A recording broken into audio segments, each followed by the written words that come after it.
అదే RTV app వార్తల్ని క్షణాల్లో చదివే అవకాశం ఉంటుంది. ఒక న్యూస్ పేపర్, ఒక టెలివిజన్ ఛానల్ మీ చేతుల్లో ఎప్పుడు ఉంటాయి. పుట్టినప్పటి నుండి ఈ ఊర్లోనే పుట్టినాం కానీ ఇంతవరకు దావలేదు సార్.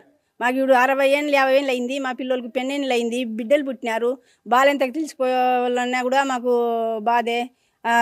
అంబులెన్స్లు రావు, ఆటోలు రావు, నిండు మనుషులు ఉన్నా బాధే.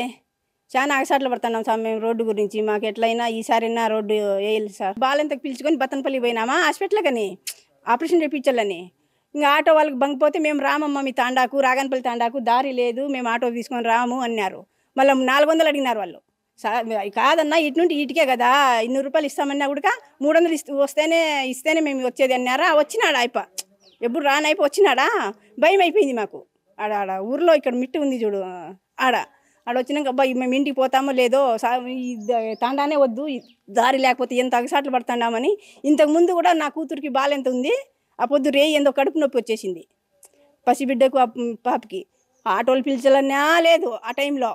రారు కదా, దారి లేదు కదా. ఇంకెట్లా చేయాలని ఏడిచినాం సార్ ఆ పొద్దు అయితే మేము. భలే అగసాట్లు అయిపోయింది. మేము ఎట్లో ఇంత వయసు అయిపోయినాం కానీ మా బిడ్డలకి ఇంకా అగసాట్లు వస్తున్నాయి. అయినా ఇబ్బుటి కొరకు కూడా దారి ఇక్కడ రోడ్డు వేపించడం లేదు సార్. కలెక్టర్ గారికి మేము దండం పెడతాము. ఇప్పుడన్నా కలెక్టర్ దయ వల్ల మాకు రోడ్డు వేపిస్తే మేము చాలా మేలు చేసినట్లు మాకు కలెక్టర్ సార్. దావకు రావాలంటే ఆటో రావాలనే అవస్థ అయిపోయింది. బియ్యం పోవాలన్నా, పాలు ఎత్తుకొని పోవాలన్నా గుంతల్లో మెట్లో పడి లేచిపోతున్నాం సార్. కాలేమన్నా ఊరం అయిపోతే ఎట్లా అని మా బతుకు అయిపోయింది సార్.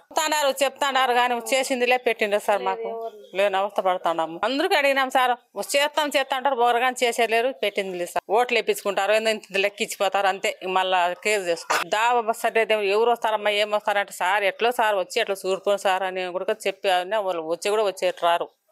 మీ దావ సర్లేదమ్మా ఎవరు వస్తారు మీకు అని అంటారు సార్. మా ఊరికి అయితే ఆటోలు రావు. పిల్లల స్కూల్ పోవాలన్నా చాలా ఇబ్బంది ఉంది.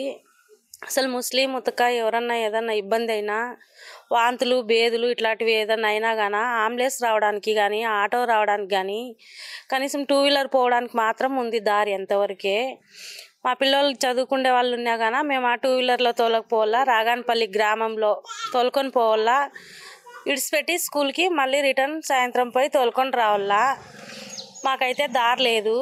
మేము చాలా పోరాడినాము ఈ దారి కోసం అనేసి.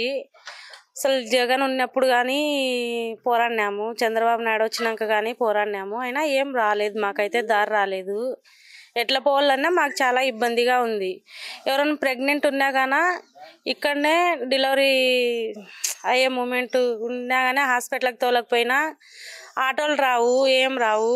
మేమైతే చాలా ఇబ్బంది పడుతున్నాము. దయచేసి మాకు దావ వేసి. ఎవరన్నా ఏదైనా ఎలక్షన్ టైమ్స్లో వస్తారు, అన్నీ చెప్తారు, చేస్తాము అది ఇది అంటారు. ఎన్ని చెప్పున్నా కూడా ఇది చేస్తాము అది ఇది అంటారు, ఓట్లు వేయించుకుంటారు, వెళ్ళిపోతారు. తర్వాత వెళ్ళి అడిగితే వాళ్ళ డోస్ అన్నారు, వీళ్ళ డోస్ అన్నారు అని చెప్తారు, ఓట్లు వేయరు. ఏదన్నా చిన్నపిల్లలు ఉన్నారు, లేడీస్ ఉన్నారు, ఏమన్నా ఉన్నారు, ప్రతి ఒక్కటి ఏమన్నా చేయాలన్నా ఏమన్నా రావాలన్నా ముసలులు ఉన్నారు. ఎక్కడికన్నా బయటికి వెళ్ళాలన్నా కూడా రోడ్డు చాలా బాగాలేదు. ఏదైనా వర్షం వచ్చిందంటే బండ్లన్నీ వెళ్ళిపోతాయి, ఏం చేసేకయ్యలేదు. ఇట్లా ఎన్నోసార్లు అడిగినాము, అర్జీలు ఇచ్చినాము. ఇంతకుముందు ప్రభుత్వంలో కూడా చాలా చేసినాము. ఎవరు పట్టించుకోరు, ఎవరు ఏం చేయరు. ఏదన్నా చెప్పినా కూడా మీదేముంది అది ఇది అని చెప్తారు.